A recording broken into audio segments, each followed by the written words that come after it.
Hello again, and welcome back to my Final Cut Pro 10 tutorial. This is part 6 of my series. In parts 1 through 5, I imported some footage, picked favorite parts, and put together a short video. Then, I added some background music and cleaned up sound effects. To finish off my rough draft of my video, I added some basic transitions. Before I move on and polish my project, I'm going to save a copy of my current project and share it with some family and close friends to get some feedback. I'm going to show you how to do that in today's video. Before we get started, I have a question for you guys. How many people watching this are switching to Final Cut Pro from iMovie? And would anyone be interested in a complete iMovie tutorial for some of your shorter projects? If you are, leave me a line in the comments below. I would love to hear some feedback. And, as always, if you enjoy this video, hit the like button below and subscribe so you don't miss my future videos. Like I said before, in my previous videos, I put together a rough cut of my project. If you haven't seen them, I'd recommend going back and watching them. I'll include the links in the description and I'll link the complete playlist up top. Before we go any further, I'm going to save this version of my project. That way, if I don't like what happens to my project later on, I can always go back to this version. The favored method is duplicating project as a snapshot for its speed and simplicity. It's like taking a digital picture of your project. The contents of the project snapshot are completely independent. Nothing you do to your original project will affect your project snapshot. To create a project snapshot, I'll select my Bike Adventures project, right-click on it, and choose Duplicate Project as Snapshot. You can also use the keyboard shortcut Shift-Command-D. A copy of my project is created, and snapshot text is auto-appended to my title, as well as the date I created it. To keep things organized, I'll create a Smart Collection for my projects. Final Cut Pro Smart Collections is a powerful tool that's going to get its own tutorial video later on in the future. But for now, here's a little preview of what it can do. In my bike trip library, I'll right-click on my Day 1 event and choose New Smart Collection and name it Projects. Now, double-click the Project Smart Collection to open the filter window. Click the plus sign in the top right corner and select Type. Now, in the drop-down menu, I'll select Is and Project. Final Cut Pro creates a Smart Collection with all my projects in it. The great thing about Smart Collections is that they're automated. In the future, if I create another project or a snapshot in my bike trip library, it will automatically be added to my project's Smart Collection.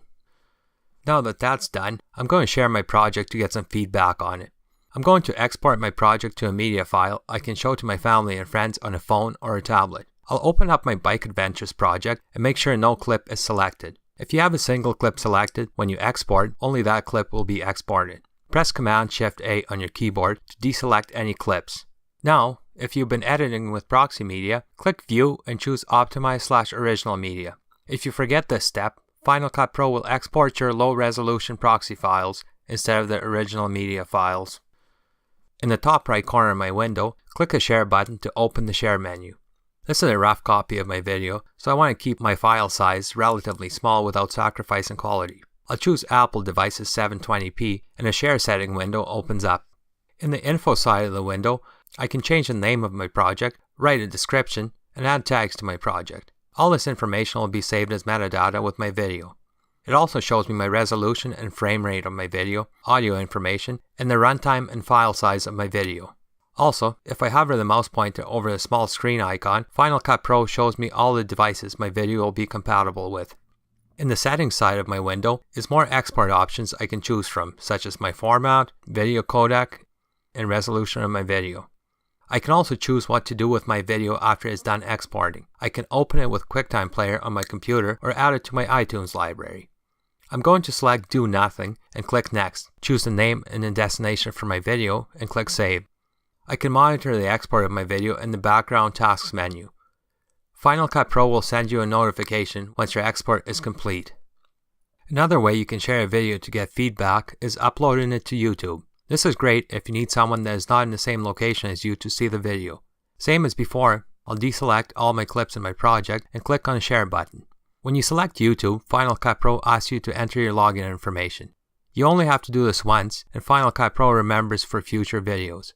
My login information is already entered in Final Cut Pro, so I'm taken straight to the settings window. The info side is same as before, but settings side is a little different.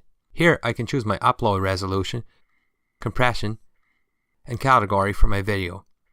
There's also a privacy setting. Here I can choose public, so my video is watchable by anyone on YouTube, unlisted, where only people that have a direct link to my video can watch it, or private, where only people I approve can watch my video. If you're interested in learning more about these settings, let me know in the comments and I can make a video about that. Because this is my rough copy, I'm going to select private and hit next, read YouTube's terms of service and hit publish. My video is uploaded to YouTube where I can share it with only the people I want to see my video. I'm going to show my video to a few people and get some feedback on it. In my next video, I'm going to use some of that feedback and make some changes. I'll show you how to retime your timeline, polish your soundtrack, and learn what else can be done in Final Cut Pro.